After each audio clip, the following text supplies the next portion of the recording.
All right, so equivalent equations here. Basically, when we're solving equations, we use equivalent equations to simplify until we get down to a single, very simple equation. Okay, so we're just looking here and trying to decide, are these equivalent expressions that are listed here? Okay, so first of all, I guess some fraction bars were missing. So, okay, let's take a look at number 1. So I got 14 minus 3a plus 2. Or just 14 minus 3a minus 2. Okay, so looking at these two, thinking about order of operations, that parentheses, you're going to throw it off. Okay, but it would be like a negative 1 that we could distribute. So they would actually give us a negative 2 and a negative 3a. So yes, they'd be equivalent equations. Okay, because you would distribute a negative 1 through this one to get to that one. Okay, if you simplified. And I might be saying equations, I meant expressions in this case, but we use them with equations. Okay, 4b minus 10. Well, if I were to distribute this 2 through here, that would also give me 4b minus 10, which means b is the same thing, so yes, these are equivalent expressions. Okay? Then number 3, x minus 7 over 4.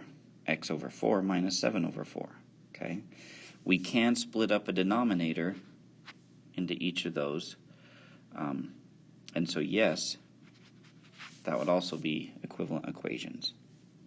Okay, number 4, if we distributed this 3w through here, or 3, we'd get 3w minus 27 all over 5, which then we'd split them up. This one doesn't have an over 5, so these ones are not equivalent expressions. Okay. Number 5 says, without solving, determine if the two equations below have the same solution. Okay. You should be able to kind of tell right here that parentheses, that 3 would need to be distributed. It's not here, so they don't have the same solution. Okay. Why don't they have the same solution? Because that 3 is multiplied by the x minus 5 in the first equation, and only by the x in the second equation. Okay, that would be a good explanation for us. Then number 6, it says circle the expressions that are equivalent. Okay, so again, we're looking which ones match up and give us the same thing. Okay, well, if we look at this first one, if I divided by 2, because often, simplifying them is the best way to do it. 2 would go into 4 twice, 2 would go into 10 5 times, so I'd get 2t minus 5. There's no other 2t minus 5, so that's not going to work. 4 divided by 2 would give me 2t minus 10.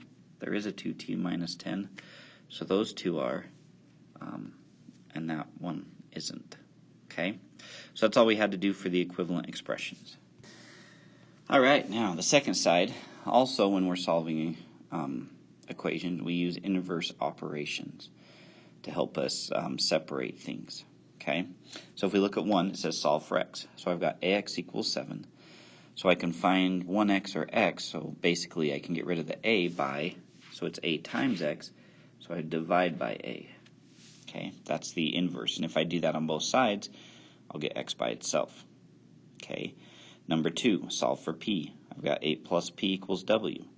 Well, to get rid of that 8, it's a positive 8, so I'm going to subtract by an 8 on both sides, and that'll get rid of my a on the left, and I'll have p all by itself, which is what I was trying to do. Okay, 3, solve for m equals m times c squared. Okay, so how do I get m by itself? Well, I'm just going to divide by c squared. Okay, should be pretty easy to see what we're doing here. If I'm solving for t, okay, well, I got to get rid of that r, so I'm going to divide by r, because it's the opposite of multiplying. If I solve for r in that same equation, then I divide by t to get rid of it. Okay. Now, if I look at h, I've got that 7. It's still a positive 7, even though it's a minus h. So to get that h by itself, first I would subtract by 7 on both sides. Then it would be a negative 8, and I could really, if I wanted to, mention that I would divide by a negative 1 to get that to work. Okay. Though we didn't necessarily, the main point was that minus 7. Okay, if I'm solving for b, right, we got b minus 11 equals 3. So I got to get rid of that minus 11, so I'm going to add 11. Okay, looks like I'm missing out on a fraction here. So I want to get y by itself. So how do I get rid of 1/2? Okay, a few ways I can talk about this. We can divide by 1/2 because it's times by 1/2. But we don't really like to divide by fraction, so really what we're saying is we would times by 2. Okay, divide by 1/2 works, but in the end, mathematically speaking, that actually turns into timesing by 2. So, kind of the same thing. Okay, for number 9, okay, I want to solve for h. So first what I have to do is to get rid of that divide by 2, I would have times by 2 on both sides. That would leave me b times h, so then I would have to divide by b to get h all by itself.